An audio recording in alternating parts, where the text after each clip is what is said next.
Good afternoon, everyone, and particularly welcome to Paul. Great to have Paul with us. We've just met, but obviously Rich knows Paul from Stoneleigh Bible Weeks back in the day. I said to Paul, how long have you known Rich? And he said, I've known him since he was a child. I said, what kind of child was he? I was looking for some dirt. He said, he was a child prodigy. So I don't know how much money's been exchanged already, but he went pretty big with child prodigy coming, and we're going to be hearing that a little bit, aren't we? I think over the coming weeks, Rich will be like, just remember what Paul said. But it's great to have you, Paul. A lot of us have been reading your book, Invisible Divides, and we're really hungry to learn from some of your journey, your story, your wisdom. You probably know a bit of our situation. This is a new home, and there's a number of incredible ministries that operate from this space, serving the vulnerable in this area. And we're at a pivotal moment in our journey where we're really wanting to grow pretty much in every area, like demographically, in terms of racial diversity, in terms of some of the class divides that you'll speak into. We're wanting to open the doors wide to welcome people in. So we are really grateful that you'd give us this time to speak into our family. So I think you're going to share some content, and then we're going to create some space for Q&A. But can we just start by welcoming Paul? And let's give Paul a round of applause. I presume this chair is for you. This looks, you've got water. You know, I'm going to stand if you don't mind. Is that all right? That's brilliant. Don't need too formal. No, whatever you fancy doing. So, Lord, we give you this time. Lord, we want to become the church. Hello, welcome, come in. We want to become the church that you're calling us to be, and with humility, we recognize we need help. So would you speak into this moment of our story, give us ears to hear and hearts that are responsive. Amen. Amen. Amen. Thank you so much. It's great coming over. I've heard lots about KXC. We've got a number of people who abandoned ship here and joined us in our church. James Hatton, Rachel Hatton, his sister, I believe, was here, and Katie Flaherty, if you know Katie. I don't know if you know Katie, who recently got married earlier this year. So we've got a little bit of a sort of connection. And in fact, Lizzie Neep is here with you as well. She was the sort of our connection with the publishers for the book Invisible Divide. So it's great. So when I messaged Elizabeth and said, because we've been keeping her up to date where we're going and where we're speaking about Invisible Divides, I said, I'm going to the very influential KXC church in King's Cross. She went, well, that's my church. So that was very nice. What I thought I would do is to tell you a little bit about me, because it does relate to where we're going. Because I talk about my background and my upbringing and my initial connection with church as well, which I do talk about in the book. Incidentally, it's not my book. I co-authored it with Natalie Williams, who is the CEO of Jubilee Plus, who I believe you've got some connection with as well. And I made a bit of a faux pas with Natalie earlier this year, because I was talking to her and I referred to my book. And she has never let me forget that. But we wrote about 50% each. We divided up. We looked at the chapter headings that we'd settled on and said, look, which one would you rather do? And pretty much, apart from 2 or 3 we had to fight over, we were happy with our choices. So that was quite a comfortable thing. The writing wasn't quite so comfortable. But the book for me, although it took from agreeing with Natalie to having the book in my hand, was about 2 years.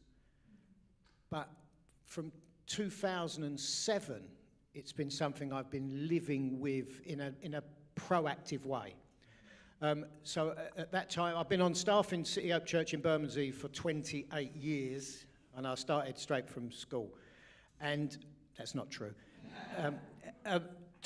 And I was given a sabbatical 3-month study leave, and that was the subject I chose, the relationship between the UK church and the working class. And you can't do loads in that time, but I did a fair bit of reading. I visited churches up and down the country, generally ones I had some sort of connection with or knew a friend of a friend. Spoke to church leaders. I spoke to church members. I spoke to people who are not Christians. I spoke to bank robbers and barristers, economists, and anyone in between, to get their angle on their experience of class. It was fascinating. At the time, I put together a little paper which I preached around the country a little bit. And then it went on to the back burner until the conversation with Natalie. I went and preached in her church in Hastings, and on the subject of class and church. And she said, look, I've been thinking about a book. And we drove to the second site, from Hastings to Bexhill. And in that, I think about a 2-mile journey, we discussed and agreed we're going to write a book together. So, and by the grace of God, it's been very well received up to now, and predominantly, I would say, by the Anglican Church. The Church of England have really grasped it. I'm speaking at the Woolwich Diocese annual diocesan gathering. I don't know much about the Church of England, forgive me. But there's a day of seminars and conference in April. I'm going to be speaking on the book there. I've not always been a Christian. Surprise, surprise. I wasn't brought up in a Christian family. In fact, I don't know anyone in my family tree who was a Christian before me. Similarly with my wife, she doesn't know anyone in her family who was a Christian before she was born again. My family came out of Deptford. I'm going to give you a little bit of geography of South London, right? So my family came out of Deptford, which is next door to Bermondsey, where I am. They moved out, like a lot of people do, into the sort of suburban Kent, Bexley area. I grew up surrounded by diesel lorries and building materials, because my grandfather had a builder's merchants and he had a big yard in Bexley. My dad and my uncle both worked for their dad, my granddad, and my brother, when he left school, he also worked in this business as well. So very much a family business. We lived adjacent to this builder's yard, which was dusty in the summer and muddy in the winter, and I loved it. It was like a huge adventure playground every day, winding up my granddad. Till the time my cousin turned up, and there was diesel pumps for the lorries in the yard, and somehow he managed to put one of the pumps on, and they got a little lock on, and it was pumping diesel out, and he panicked and dropped it and ran inside and never told no one, and he emptied half a diesel tank out over there. Yeah. So, but it was good fun. I left school at 16, which is the same year as my mum walked out on us. I'm the oldest of 5 siblings. I've got 2 brothers and 2 sisters, that shapes you as a person, but life continues. It has to, doesn't it? And that's a different subject. And I suppose because of family connections, after a couple of little false starts of leaving school, I ended up in the building trade. My maternal grandfather had a building firm, bricklaying, like he built house building firm. He built lots of houses between the wars in that part of Kent, Blackfen and Bexley area. Like I said, my grandfather on my dad's side had a builder's yard. So it was inevitable I ended up eventually as a bricklayer working on building sites. I love that as well. It's not like going to work. You go and hang about with your mates, muck about, do a bit of work, and get paid quite good money for it. So it was then when I met my now wife, Denise. So she originally was from Greenwich, South London. Her family did a similar thing.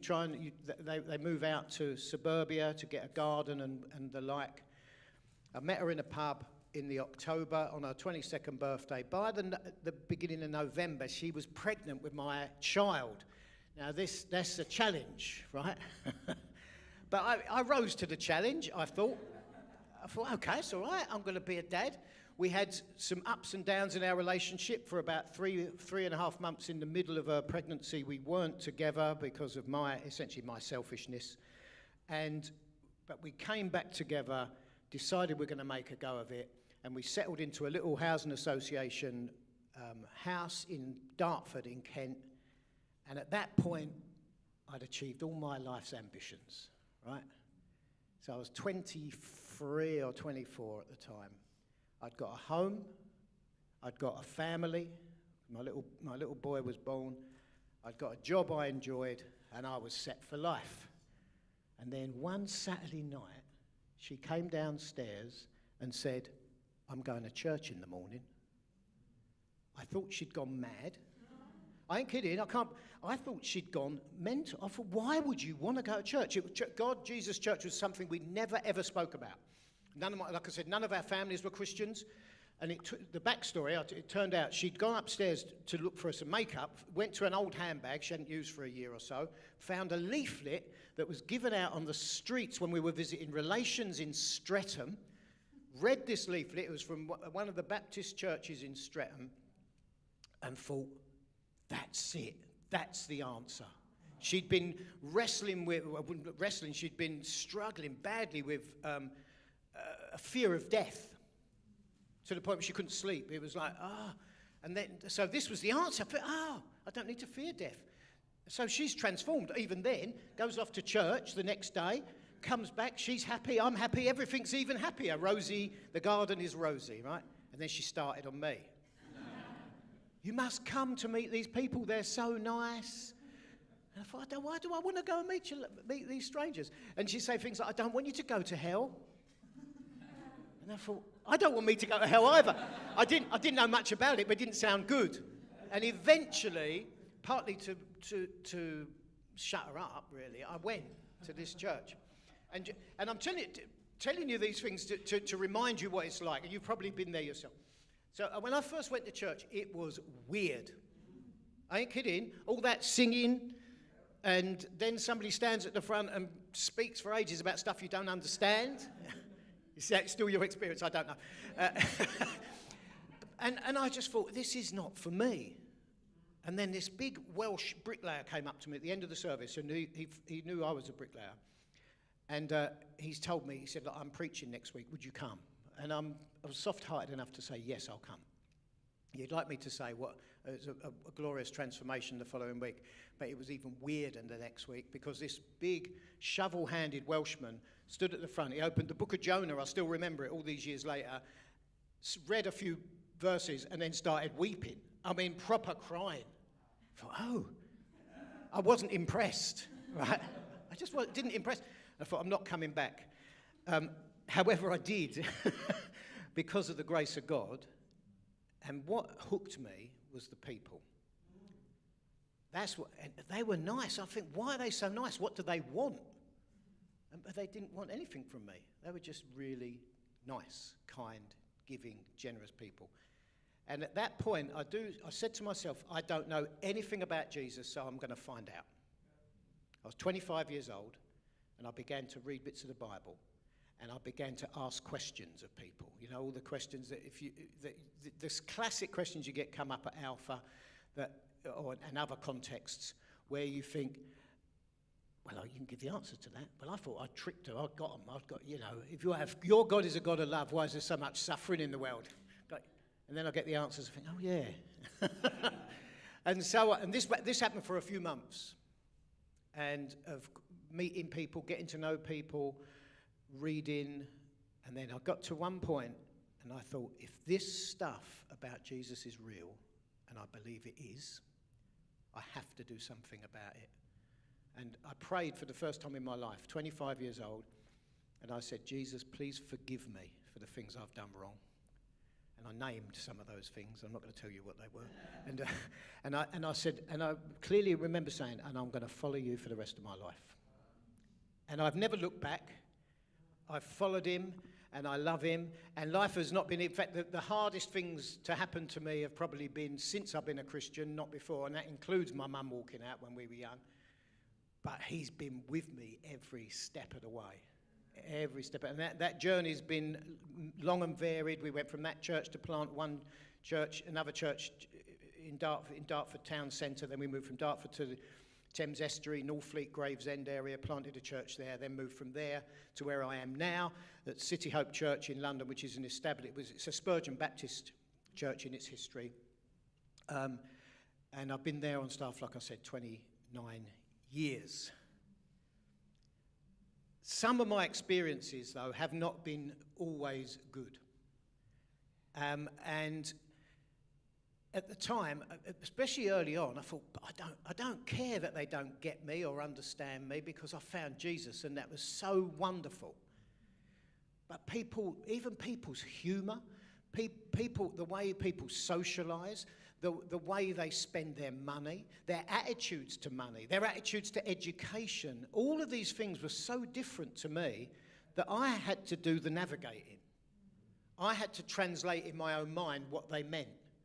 So when we were talking over a sandwich earlier on, and the whole thing of hospitality, right? Now, we was invited to people's houses for supper, right? For a start, supper was not a word I used when they meant dinner, by the way, right? Right. And I thought, and they'd generally, especially early on, they would go via my wife, because she'd been in the church a couple of months, and I was just right on the edge, just coming in.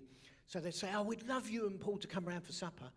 So she'd come home and say, oh, so-and-so's invited us round for dinner. Would you like to, should we go? I thought, I ain't going to a stranger's house for dinner.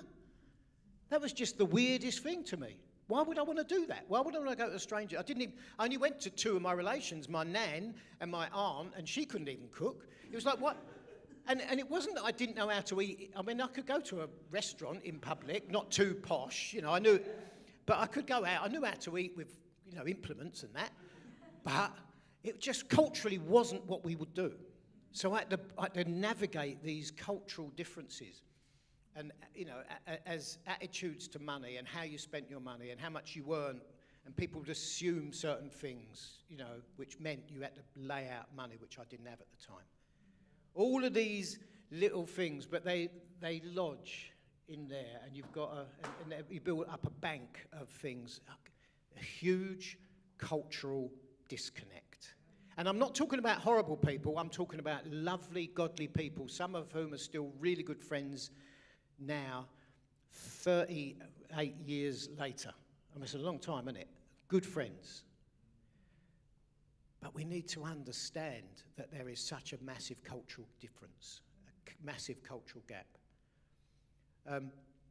Now, I could just go through chapter after chapter from our book, not my book, our book, at this point, but I won't, because we'll have some questions later. But there's a few things that I would like to highlight.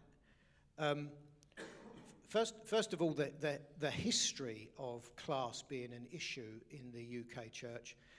As part of my research, I found a slim volume from the 1950s, written by an Anglican minister called Roger Lloyd. I don't know if you've ever come across that name. I certainly hadn't until I found this book. But back in the 50s, he said this. He said, the working class, or what he calls the artisan class, the working class constitutes by far the toughest identifiable core of resistance to the gospel today. Up to the present, no dents at all have been made in its surface. I don't know if that's entirely true. Until some more effective way of appealing to the artisan has been found, there will be no real revival of religion in this country. No amount of success elsewhere will compensate the church for failure here. That challenged me. Because there are lots of successful churches around who can reach, and maybe you're in this category. I mean, I would say you're a successful church looking on from the outside. But the challenge there is he's saying, even if you're successful there, you're not actually successful until you reach the working class. And I forget the stats exactly, but in the book we put them in there. I believe it's more than half the UK identify as working class. That's another debate. What does that mean? Just to say, I think it's as much about feelings and emotions and attitudes than it is certainly about salary, job, or where you live, right? It's what you feel.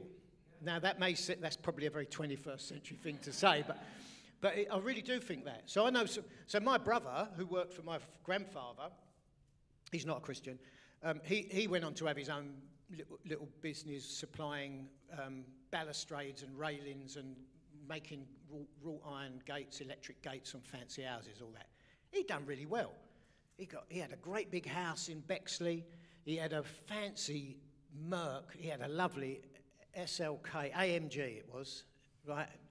It was really nice. You could drive along at 90 miles an hour and he'd put his foot down and pew, you go. He did well materially, but he was really working class. My grandfather, he was one of the most working class people you see. He was old school. He would wear a Rolex, he'd have his shirts made and his suits made, and he would swear pretty much every other word. And he was a bit deaf, so he'd do it loud, right? Now, and again, swearing doesn't necessarily make you working class or not, does it? But my point is, you don't have to be in the gutter. You don't have to have life-controlling issues to be working class. But there's a very different attitude to life. And I think we need to look at that. And I think if we want to reach people from different cultural backgrounds, we have to do things differently. Martin Lloyd-Jones actually said something very similar to Roger Lloyd in the 1970s. I won't even need to read that, but he basically concurred. And then Tim Chester, who some of you may know, even in 2012, he said in one of his books, "We are left with a situation in which working class and deprived areas in the UK are not being reached with the gospel," which is tragic, ain't it? And that's why we're here, I suppose, isn't it? Because we don't want that to be our experience. One of the things that I always say when I'm talking in these sorts of contexts is we must value the working classes as people and not see them as projects. And it's so easy, and I know you run a lot of really valuable projects, and I'm not dissing projects, they're essential, actually. But we've got to see the humanity behind the need. We've got to see the people who should know the dignity that God gives, but often don't, do they? So it's people, not projects. People who are made in the image of God, regardless of how they behave. And there is a teaching around, and I've sat underneath people who passionately believe this, who say, well, what we need to do is go to the elites, go to the top of society, go to those in the politicians and those in arts and media and banking, and reach those, and then as you change those, they're the ones who change society, and the gospel will trickle down. I don't believe that. And as you look at church history, I never see that. And there's a local vicar to me, Reverend Gary Jenkins. He wrote a guest blog on Ian Paul's site. And he said this: the trickle-down theory of mission, focusing on the rich, powerful, clever, and the influential first, in order that the effect may trickle down, much loved by English evangelicals, is not only contrary to the grain of Scripture, but has demonstrably failed. Doesn't muck about, does he? Rather, the effect of this policy has been to produce a strongly middle-class church, particularly ill-suited to ministry among working-class people. And I think it's fascinating, and I love the history of revivals and the history of the church. And you look at, in the 19th century, the Salvation Army, how that grew up, starting in London, was far from a respectable middle-class movement. They went to the roughest and the toughest, and you get little glimpses of what their meetings were like, and I loved it, because there'll be people in their services who were drunk, there'll be people who are up for a fight, and some of their converts were ex-prize fighters. And there's a wonderful account of one of the meetings in East London when the crowd were particularly rowdy. I mean, imagine that now. You wouldn't know what to do, would you? You know, you've just explained the latest Greek word you've used, and it's all kicking off. But this guy, this converted prize fighter, who was renowned in the area, would slowly walk down the centre aisle, rolling up the sleeves of his shirt, glaring at people until it all calmed down. It's a different way of doing church, isn't it? But the Salvation Army were very successful, and they had their projects. I mean, sadly, over history, they lost the gospel story from within their mission to all sorts of need and what have you. But the Salvation Army understood it. They understood working class people and their values and gave them position in leadership. And we're going to get to that in just a little while.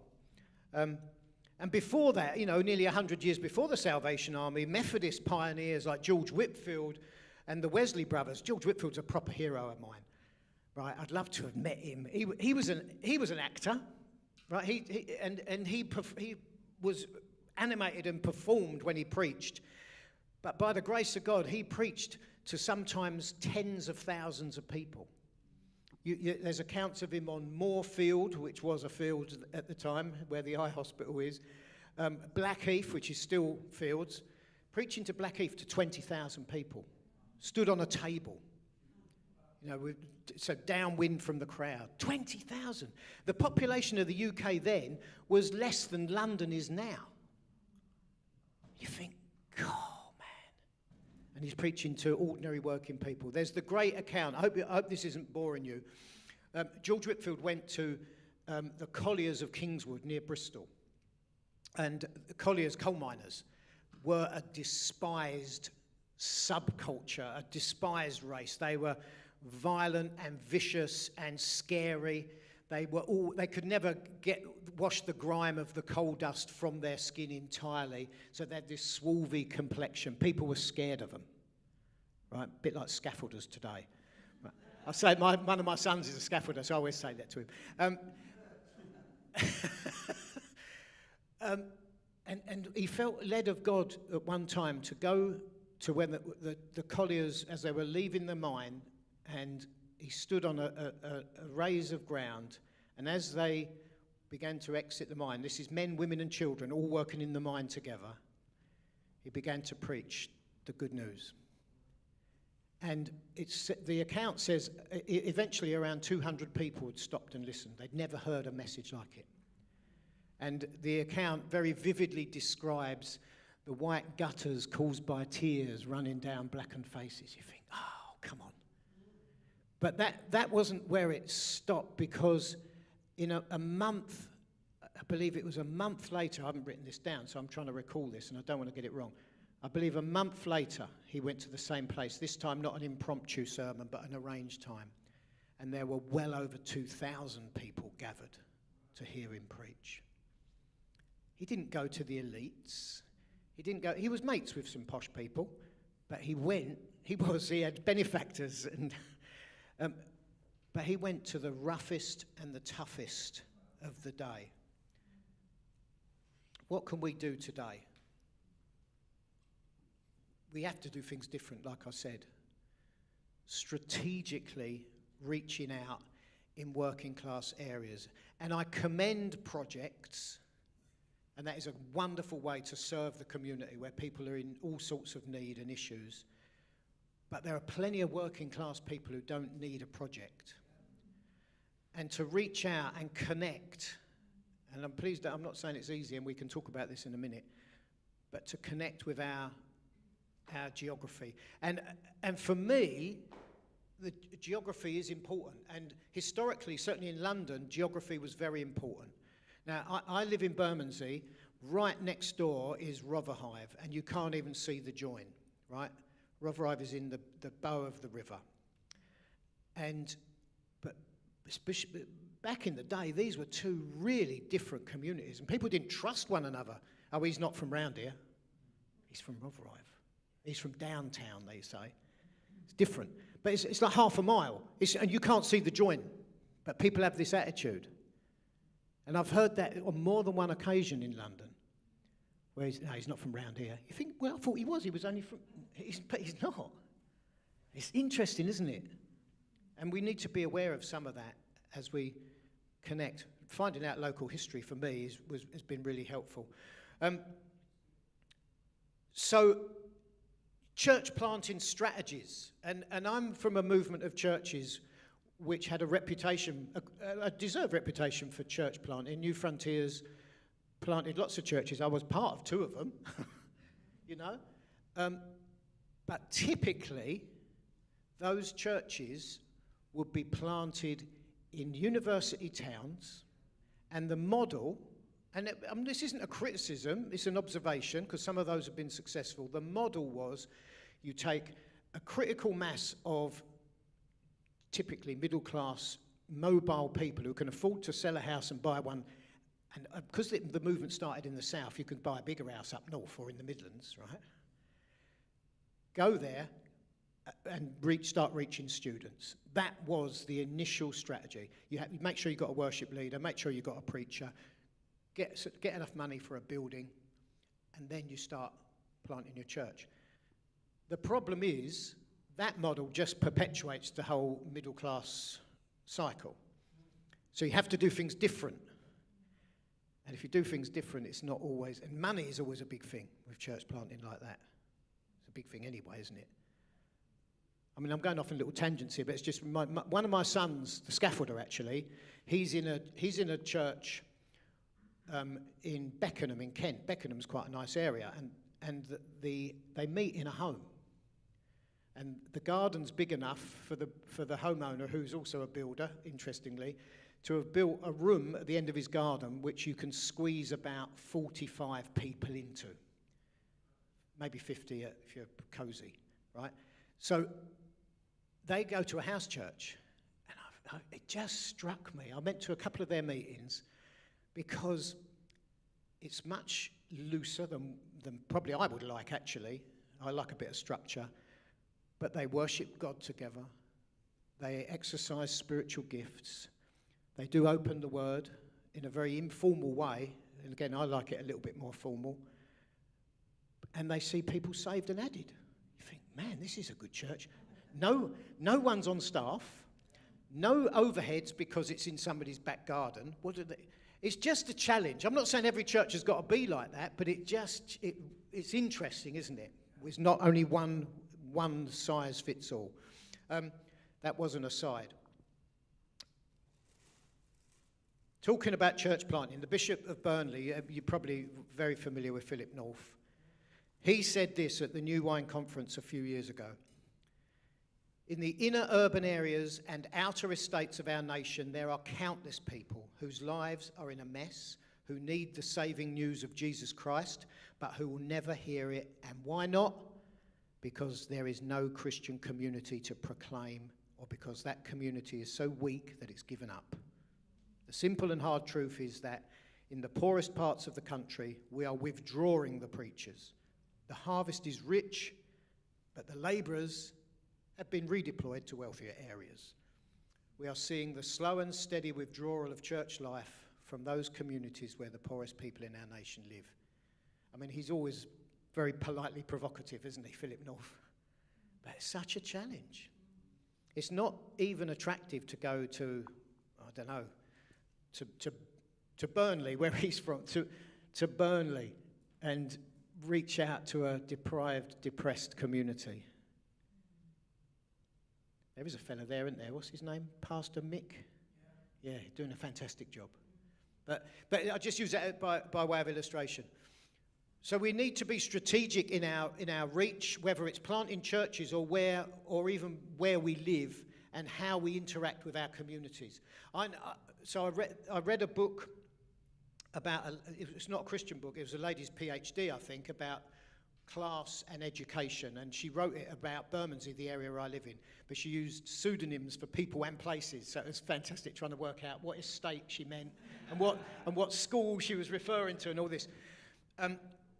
But I've lost my train of thought now. What was I going to say she said? It was very provocative. Oh, yeah, so she lived as a middle-class woman, married to a musician, so they were poor.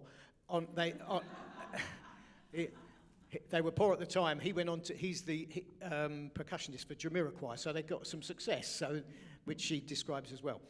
But they were poor, living in an ex-council flat on an estate, and she said for years she had nothing to do with the people in her area.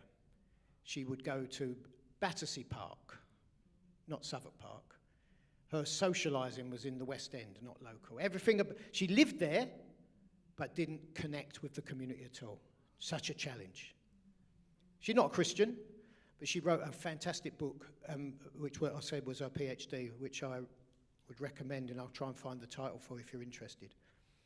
Raising up working class leaders. I think if we want the working classes in our church, we've got to take risks on leader. People took risks with me. When I wrote some of the stuff for the chapter for this, I was thinking and racking my brains and thinking, who can I interview? And then I thought, oh, I'm a leader, aren't I? What did I go through? Some lovely, lovely people took me and my wife, totally unchurched, didn't know one end of a Bible from another, didn't know what you're supposed to do, stand up, sit down, when and where, and diligently put time into us. Not just, they taught me how to pray, they taught me how to read the Bible, they taught me how to preach, if you can be the judge of that. But they taught me how to be a father, they taught me how to be a husband, they taught me how to handle household finances, practical skills which, if you're doing anything to do with CAP, you'll be teaching people anyway. Put all this into me. I didn't know, I couldn't do any of those things. I tried to be a husband and I got it right sometimes. I tried to be a dad and I really was committed to it. But they helped me. Money for me, the bills came in and I put literally, if you're doing CAP, if any of you are involved in the Christians Against Poverty, you'll see this. An electricity bill would come in and I thought, I don't want to pay that. I put it in the drawer because I've got better things to spend my money on. I remember once I had the month's rent to pay in the days when you paid it like almost cash. And I thought, I'm going to go and buy my wife an handbag. I've got her a fancy Louis Vuitton handbag on it instead of paying a month's rent. But that's not the best way to be, is it? She did appreciate it. And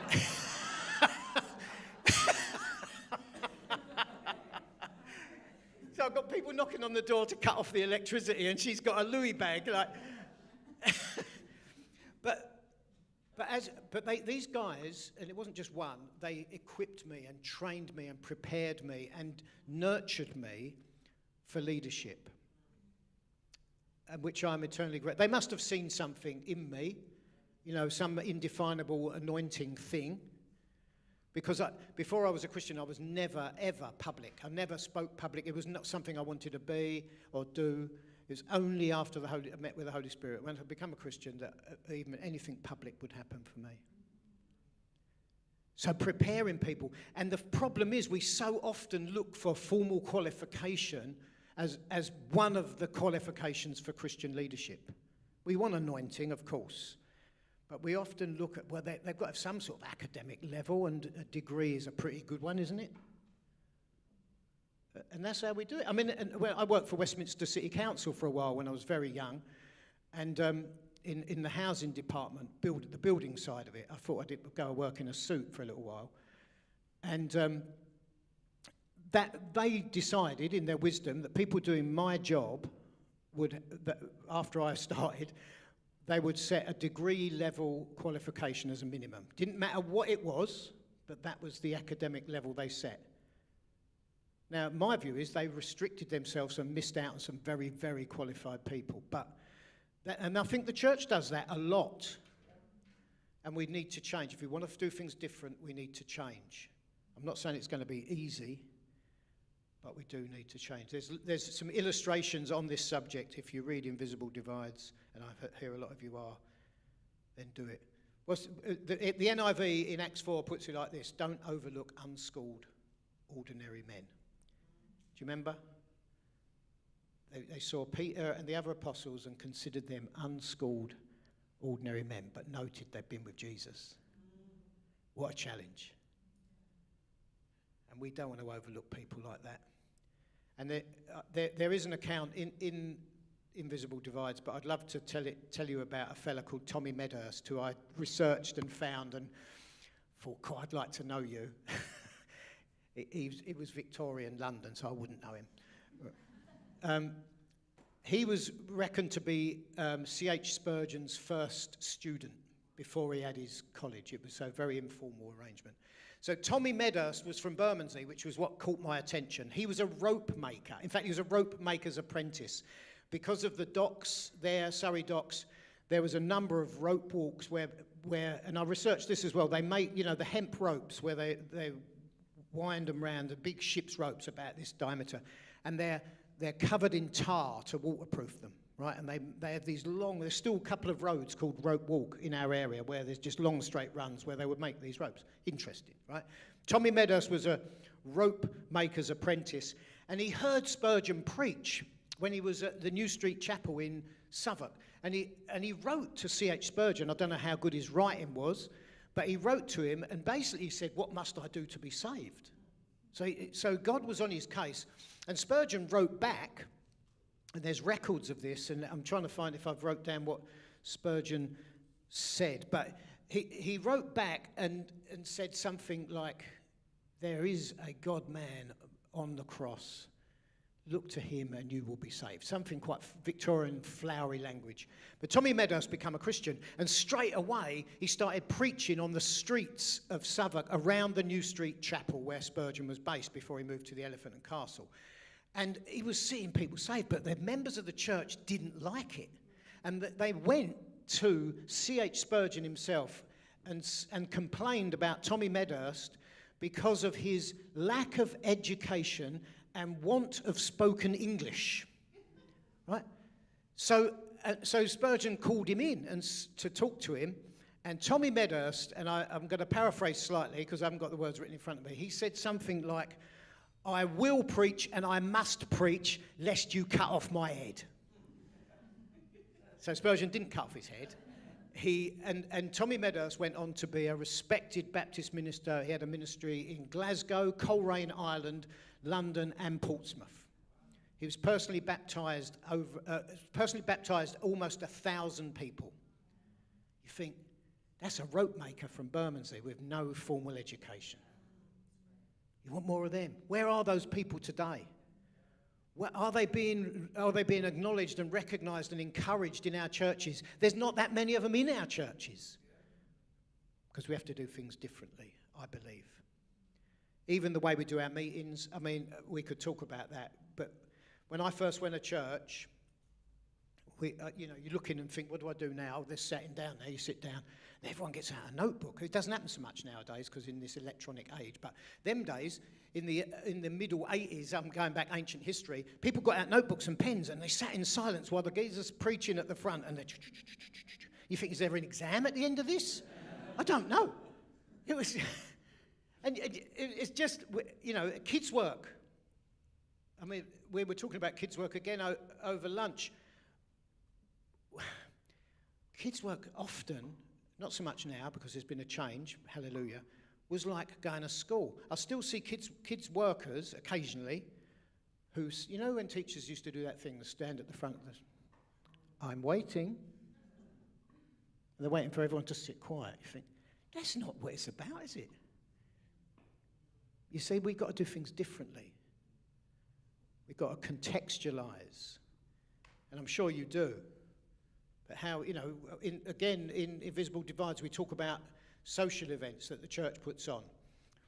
And I use the illustration of a little church plant I was involved in on a council estate in Gravesend, a great name place, isn't it? Gravesend on the Thames Estuary. The pastor of the church, in his wisdom, thought, we could do a cheese and wine evening. Oh, well, it was a good idea. I quite like a bit of cheese and wine. Was one of the fellows who came along to this cheese and wine evening saw all the bottles of cheap Rioja under the table and thought, well, I'm having one of them. And he stood in the corner drinking straight from the bottle, and then got him a bit of sort of courage up. So he tried his best to get hold of the microphone. Suffice to say, it wasn't the most successful evening you'd like, right? Because the context wasn't right. It was just, there's nothing wrong with cheese and wine evenings, but who are you going to reach? You see? And one of the best things we've done was a karaoke night. It was just mad. And we had the equivalent of this guy and the wine. We had every crazy and weirdo in our area come to the church. I mean, it's packed. Balcony, classic Victorian Baptist balconied building. We had people in the balcony, we had people on the ground floor. It was, you would never let your kids run off to the toilet or nothing on their own. It was just crazy. But we preached the gospel and people listened, I mean, the songs was like, I'm too sexy for my shirt and like a virgin and things like that. But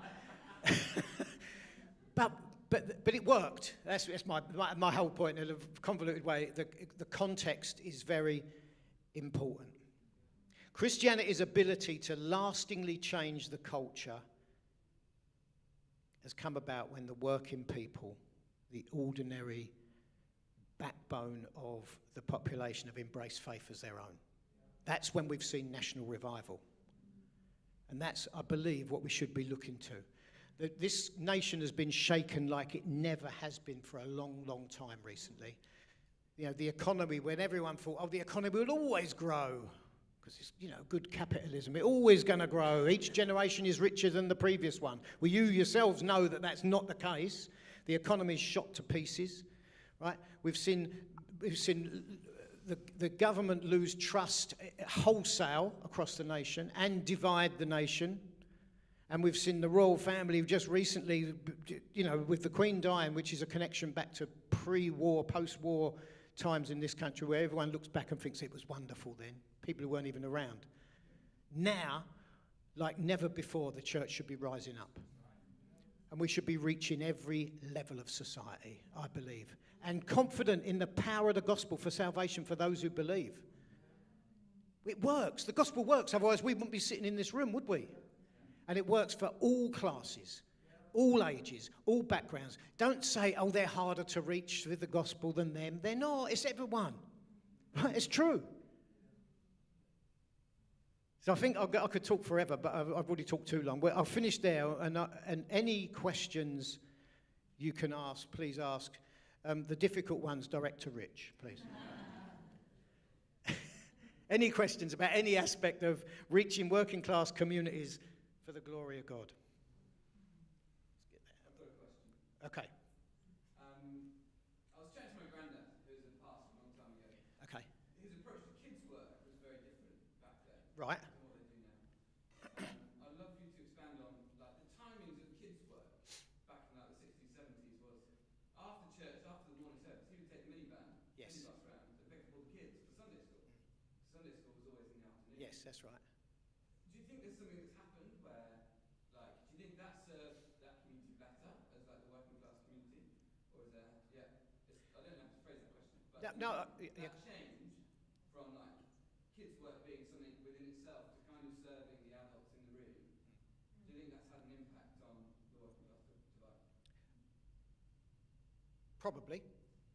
And because that was a tradition back in the day, particularly with like non-conformist churches, where it was an open Sunday school on a Sunday afternoon, and parents in the area would send their kids, like you say, the bus would pull up outside or it would be walking distance, and mum and dad had a little bit of mummy and daddy time. I don't know what they got up to.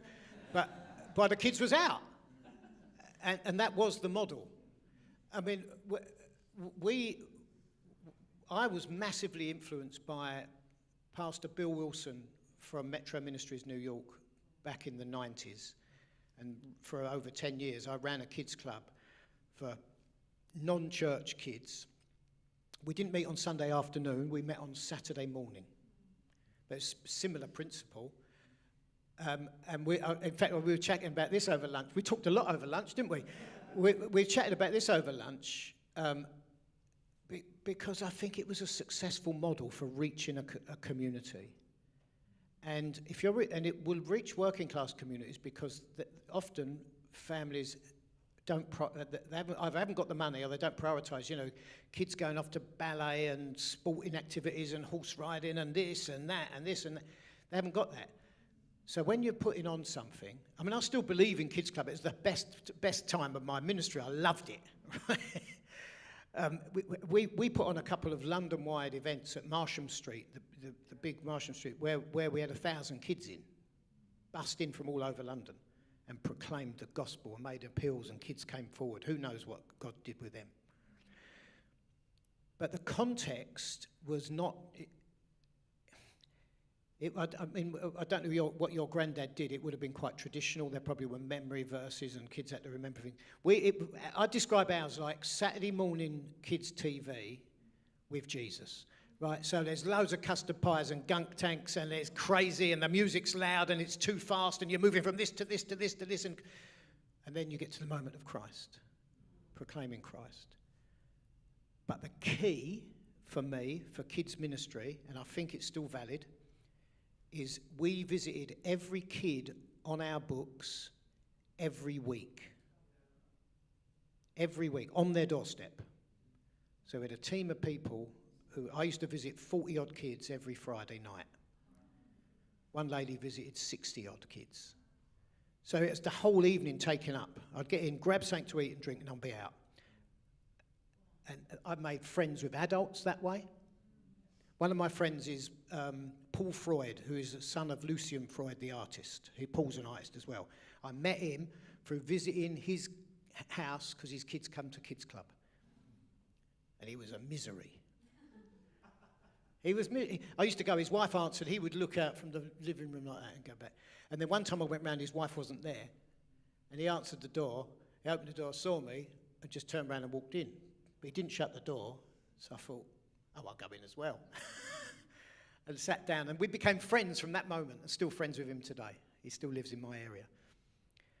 But so you connect with adults as well. You connect with the whole family and get to know the kids. You're preaching, Kids Club is for the kids. It's not a tool to reach adults. It's a tool to reach kids with the gospel, but there's a wonderful byproduct. You often get to know the parents.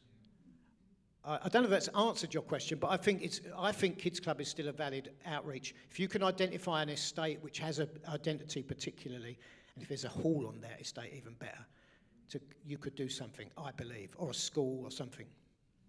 Church planting, Christian, around like the purpose of planting and sharing vision around that stuff. That you used some really interesting language that Philip North had used, where he said about Burnley, about deprived and depressed. Yeah, yeah. And there's something I've maybe in my mind unhelpfully called like deprivation porn almost, when people are sharing vision for church. There's often like, how low can I go on how difficult this area would be?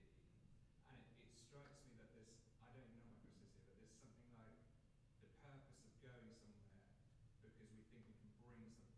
It's like that middle class thing, that I can bring some wealth and lift people up from something. And yet it strikes me that what you're talking about is the opposite. It's like being part of community and family and learning from them. So how do you share that vision well with the community that you're going somewhere to do something without making it sound like you're there to lift people up? I think you've really hit the nail on the head there in terms of, and we can't help our background, right? But as middle class people moving into an area, to go thinking, there's a good job I'm here, now they're going to get better, is not going to work. And to be vulnerable about who you are in a foreign land, if you like, culturally very different. If you're moving onto an estate particularly, you've got a long way to go, and you've got to be humble, and I think you've got to be teachable, and you've got to be prepared for a bit of abuse and ridicule and jokes at your expense. But it can be done. There's plenty of posh people in our church who have moved into our area and just love people. And I think that's it. My wife's really good. She's not posh, but she's really good because all she says is that it's just the fruits of the Spirit. I go and love people and be kind with them. Be patient with them. Be kind to them. It's just, I'll go and just love and joy and peace and patience and gentleness and goodness and kindness and self-control, not necessarily in that order. And faithfulness, I missed out and probably added a wrong one in. But the fruits of the Spirit is not hard. Anyone can do that. If you live it with your next door neighbour, with the person across the street, go into the local pub regularly. And that may be difficult at first because you're the stranger and everyone stops you, like the piano stops and everyone looks around like a cowboy film, isn't it? But go again and go again. If there's a local cafe, I don't know what the context would be, but rather than using the expensive coffee shop, which is nicer, probably, not always, go to where people go socially. And I just think that will just connect you. And there'll always be a gap for me. I mean, culturally, I'm very similar to the people I'm reaching, but I'm not the same. And that's not to do with being a Christian. I'm not the same because people talk and then the conversation will go, oh, what school did you go to? And he's like, I didn't go to school around here. you know. So, but that's okay. But what am I saying? I'm saying connect. Work hard at connecting. Don't think you've got all the answers, because you haven't. And not everyone is desperately needy. And we use phrases like ministry to the poor. I hate that. Because most of the people we're ministering to would never describe themselves as poor. So be very careful with that. There's a lot of hands up, but I think over here was earliest. Sorry.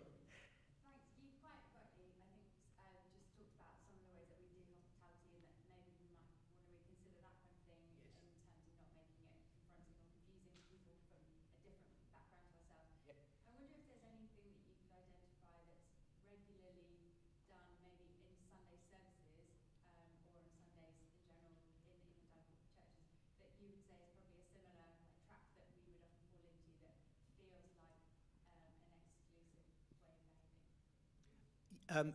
One thing that came to mind as soon as you said that was the way we talk to people, the way we ask questions. But they're very personal questions. Oh, what do you do? Where are you from? Have you got kids? It's like you sound like a policeman. And honestly, somebody said that to me, he said, it was like going to a police convention when I come to your church. In fact, what he did say, because this isn't being recorded, he said it's like a gay police convention, because he said every man wanted to hug me. And that's what he said. And see, culturally, that's fine for us, isn't it? And then, I'm not saying working class people don't hug their mates, but just being aware. But I think the way we talk to people is very interesting. And even that attitude to the police is very. You talk to a middle class gathering, and we say people would generally feel more safe if they see police around. You talk to a working class gathering, they will feel less safe, they'll feel threatened. And that's a fact. So how we speak to people, how we greet people on the door, you know, what is normal, oh yeah, what do you do is a classic one. I think we should avoid that. Because for a lot of people, work is not what defines them. But yet, for us, for lots of Christians, it is. Because we put people in hierarchy subconsciously. Oh, you know, he's a consultant. He's at King's College. He's a consultant, and whoa, he's up here. Now, what do you do? Well, I've just got a job as a Tesco's van driver. I've been out of work for 18 months, and you have to be careful to do that. But people do it. Has that answered your question? Oh, Yeah, thank you. Just on the hospitality front again, so as hopefully as things change here, and we are drawing more people in from working class backgrounds, and people from middle class backgrounds want to become friends, want to hang out. Obviously, inviting around for dinner would be like the most obvious thing to a middle class person. So if that is alienating or uncomfortable, do you have advice on like what are some like really easy ways to be hospitable personally with someone from a working class background and become friends with them in a way that they don't feel alienated? I will always say, do you fancy a pint? Should we have a pint? Let's go. I'll meet you after work Friday or whenever. That would be my first go-to. But that's not exclusively. I think I said about cafes or coffee or something. Just neutral spaces.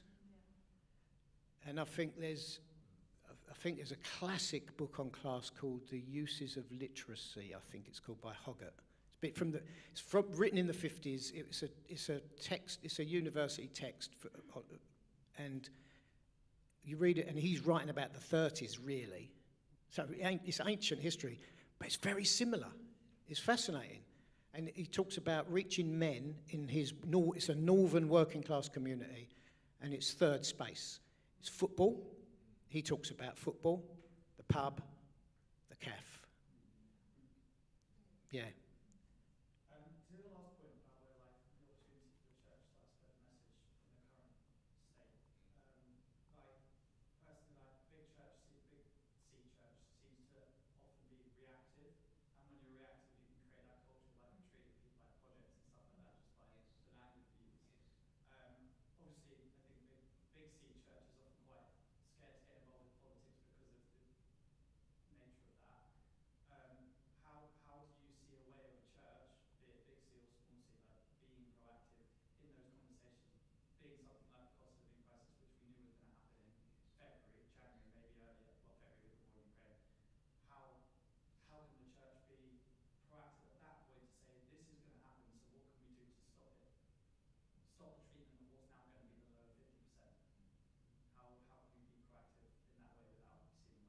think that there is two definite ways we can do that. Incidentally, don't let people say the war in Ukraine is the cause for the crisis, the economic crisis. It was there before that, and it's a convenient scapegoat for the current government, I believe. We have to respond as Christians, don't we? If there's need, you know, if we see someone hungry, thirsty, naked, in prison, then we go to them and serve them. So I must say that. But also there are some of us, and as individuals or as organisations, who can speak to power. And we can all do it to a certain level. So who knows their local councillors? So not many of you, thank you. I'm mates with my that's the only reason I asked that question, because I'm mates with my 3 ward councillors because I've got to know them, and intentionally got to know them. And so I've socialised with them. They've been round my house for supper. See, I've been assimilated now. I know how to behave. But actually, just to say, don't stop inviting people round for dinner. It's not that it's bad, but we're talking generally here. So some people may love to come round, right? Or just come round yours for a cup of tea. They may just be aware. That's all. So get involved politically as an organisation. Do you know your local MP? They're quite easy to reach out to. Right, again, with my MP, and so he had a bit of trouble recently. Neil Coyle, his name is, and about 6 months ago, he was having a good drink in the Strangers Bar, which is one of the bars in the House of Commons, and he was overheard to make what was construed to be a racist comment about Chinese people by a journalist who had a political agenda, and also there's a rule that you don't write about what you hear in Strangers Bar. However, he did.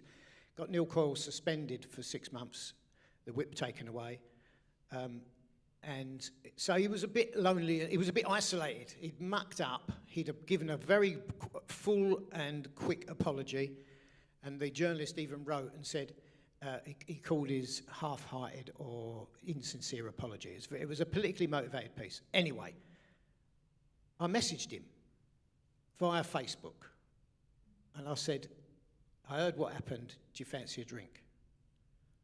Right? And he messaged back and said, yeah, I'd love to. I've got a surgery on Thursday. I can meet you right after that. So we're connected. And he's not a Christian. He's a hard-working local member of parliament who lives on his own. You know, I just feel sorry for the guy. It's a lonely, lonely place, actually, for your average MP. So, but there's connection there, and there's the potential of influence. He'll listen to me over a pint, or he won't actually stop drinking alcohol, but he'll listen to me over a 0 alcohol beer. Lucky Saint, or other brands are available. So there's access to a national MP, there's access to local councillors. And local councillors do crack on. There's no financial motivation to be a councillor, they care. Right, they get expenses and that's it. And you can lead, you know, maybe as a church, I don't know what your connection is politically, but you're quite big and you're quite influential. Maybe you can influence government. People like Jubilee Plus do speak to power. They do have access to MPs. I spoke in the House of Lords, actually, recently, for CAP. CAP was in there. And the Bishop of Durham, Bishop Paul from Durham was on, and then me. I just think it's so funny.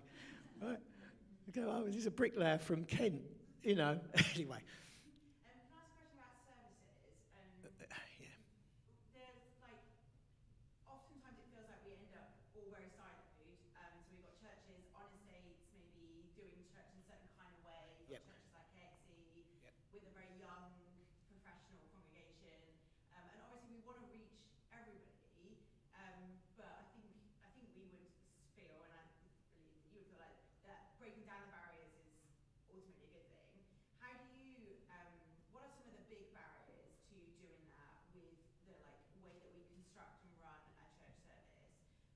Because how do we make a space that draws in and helps people feel welcome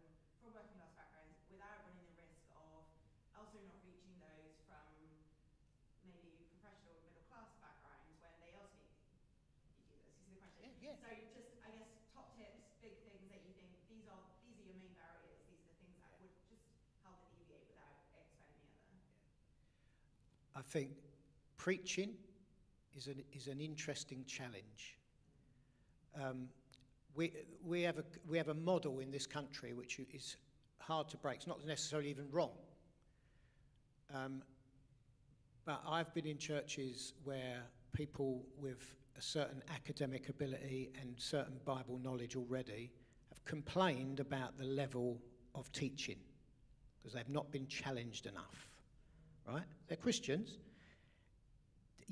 For me, that argument doesn't work nowadays. You've got access to the very best preaching at the click of a mouse, right? So don't come and say, well, that didn't stimulate me intellectually. There's a myriad of people you can go and listen to when you get home after your dinner, right? So that raises the question, what's preaching about?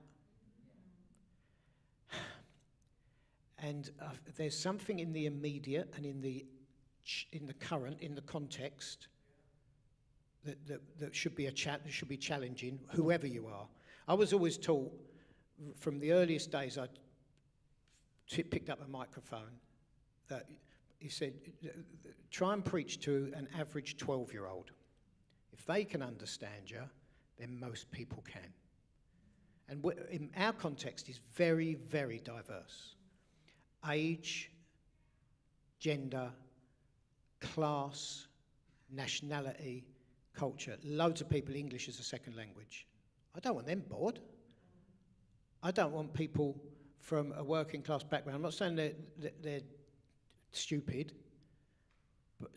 but culturally it's a different way of communicating very often. I think, again, good evangelical preaching doesn't often draw on emotion or passion.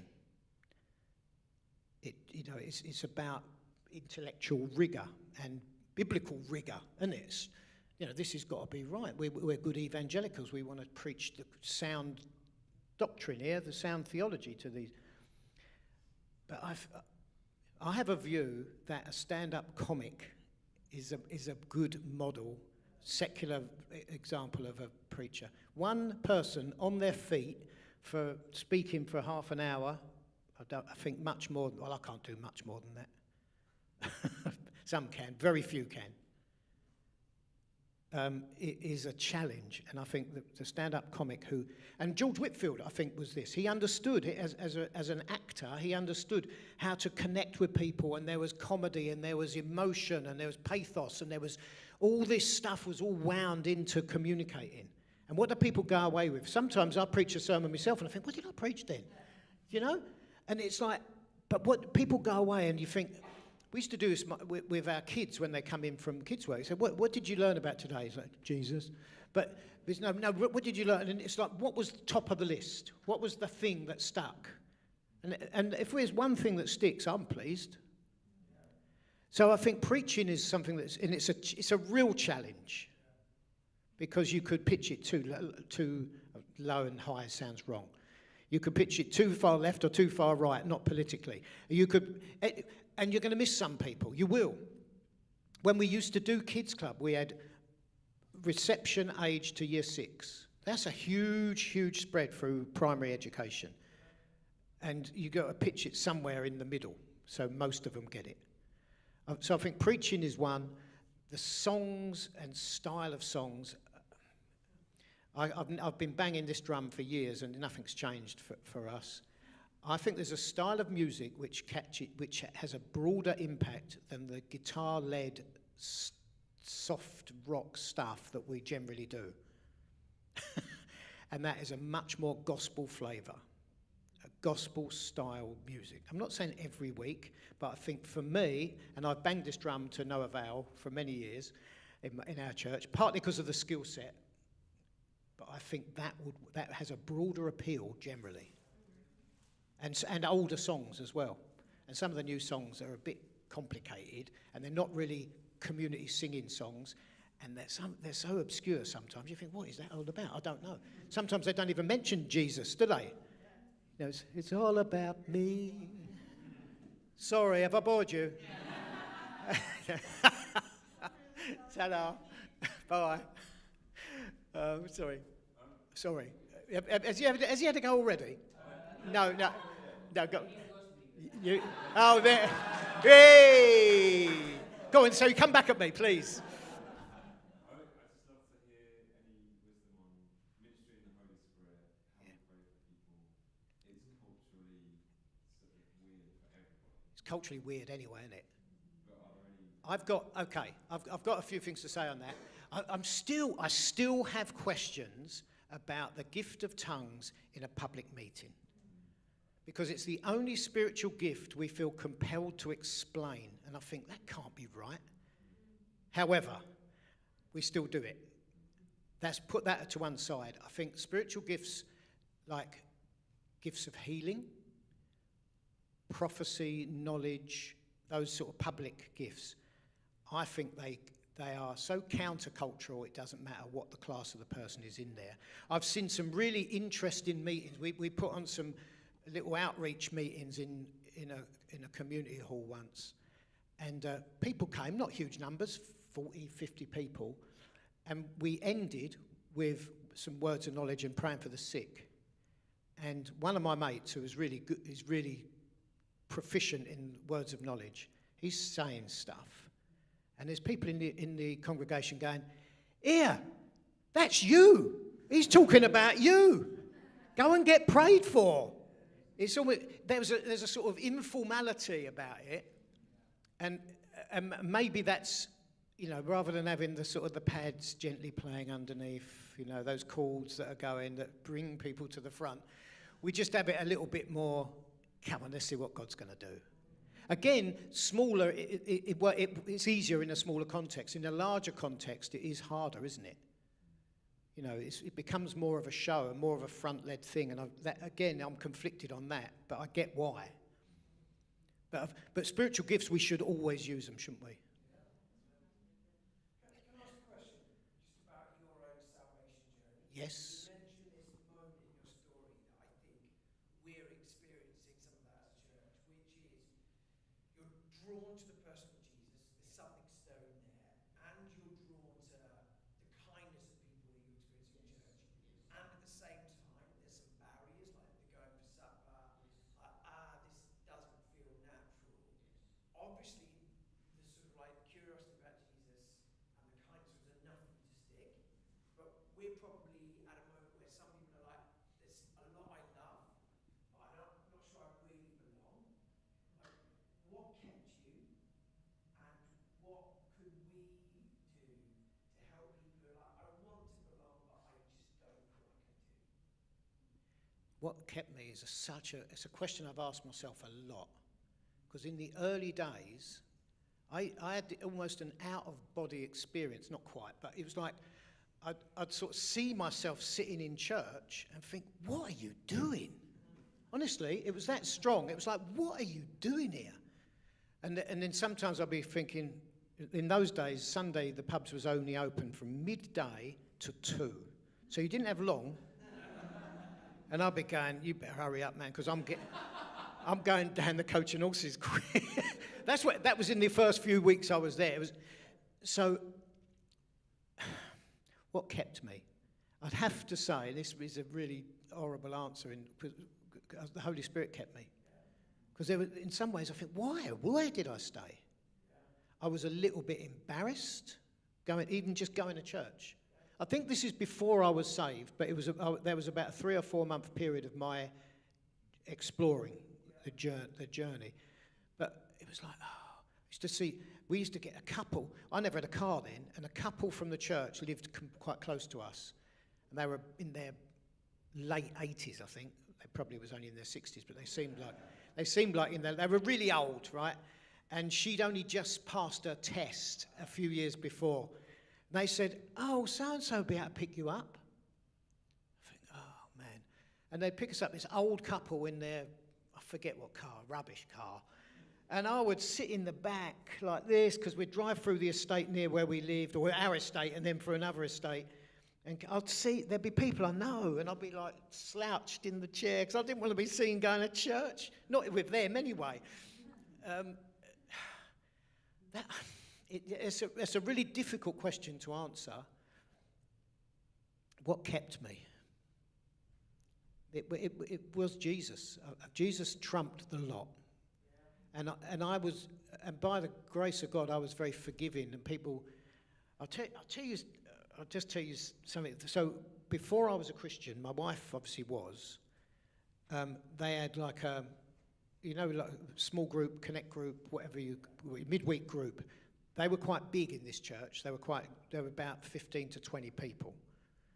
And they'd arranged to go for a weekend away down in Sussex, near Brighton. And they said to my wife, "Oh, your husband can come with us, it'd be great." Well, it wasn't her husband then, we were still not even married. And so bring Paul with you. So she came and said, I said, "I ain't going with them."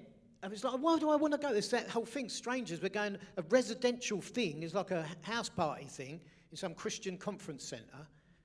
I said, "Tell them we ain't got any money," which was true. So she went back and said, "No, Paul won't come." He said, "We can't afford it." "That's all right, we'll pay for him." Oh, no. So it got to a point where I had to go.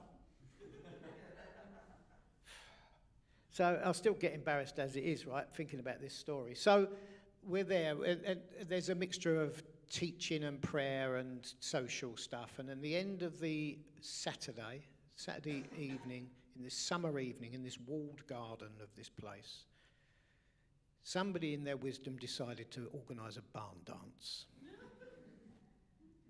Mate, honestly, I had some very quick thinking to do here, because if I refuse to do it, that makes me look really odd. Everyone else is joining. If I do join in, I'm going to die internally. And I thought, I'm going to do it. So I was drawn into this barn dance. My wife she thought it was the funniest thing, right? That I'm skipping around with all these people. I'll tell you all that story just simply to say, and I still stayed. It had to be the grace of God. It really did. That question that's the best answer I can give, I think.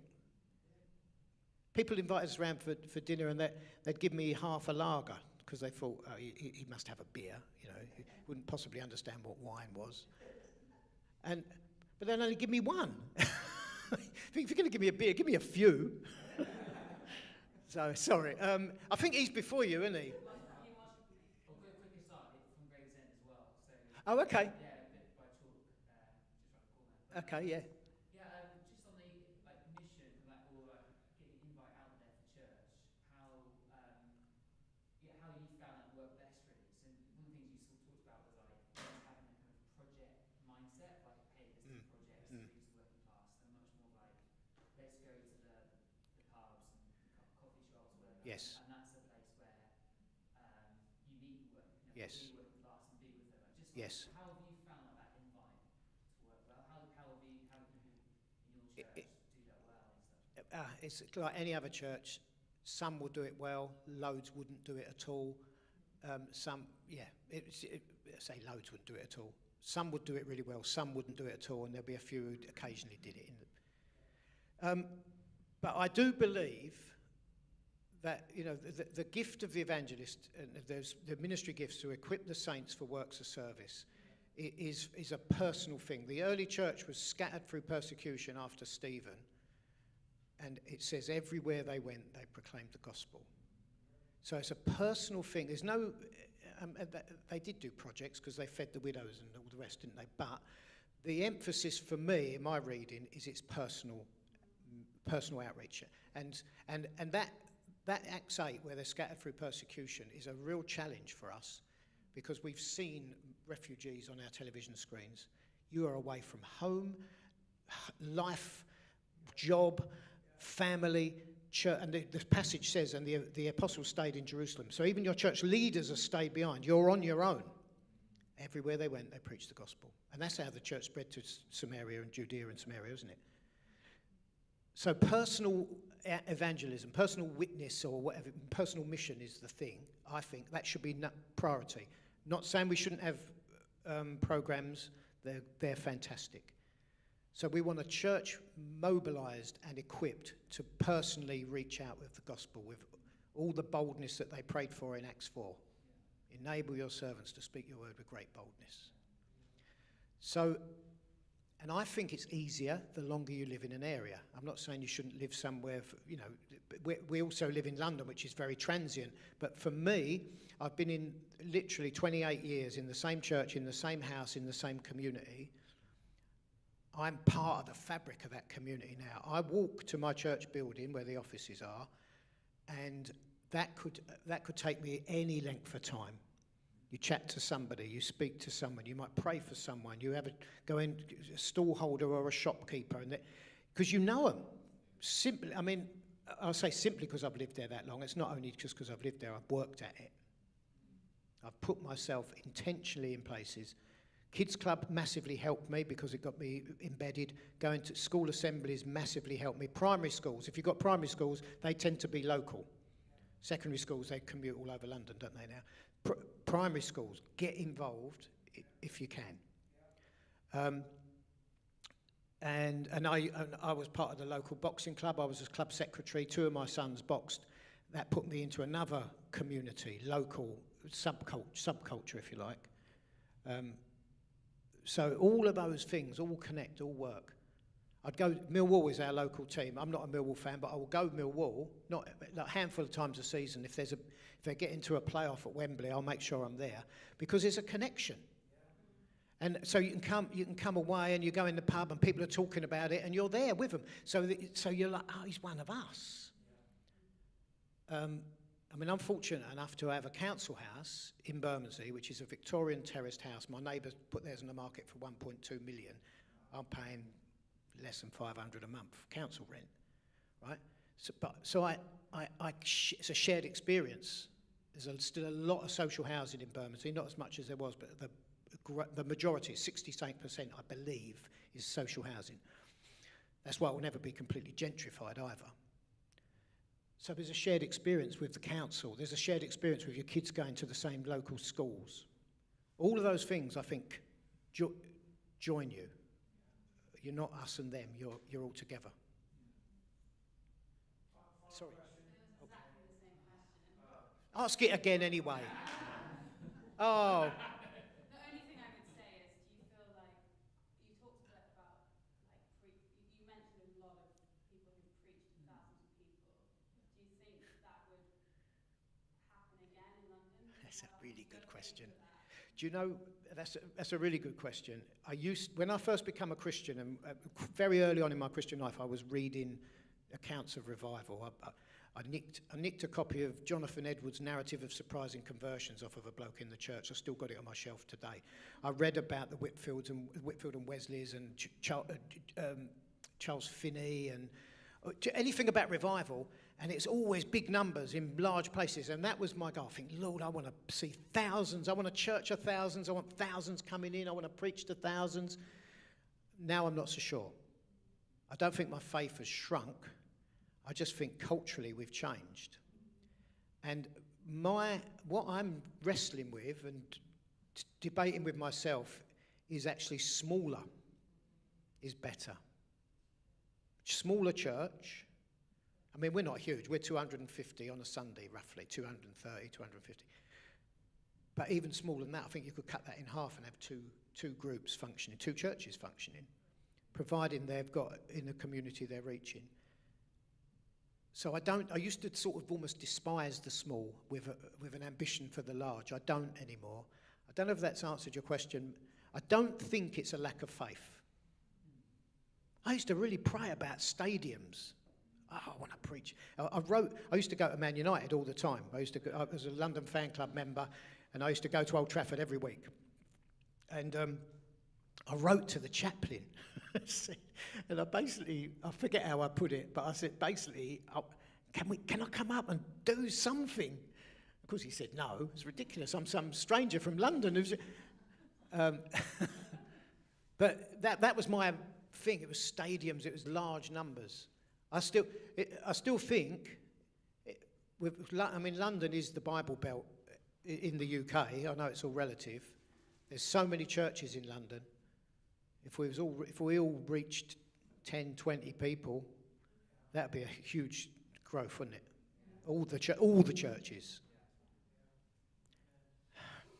We've slightly overrun. Oh, sorry.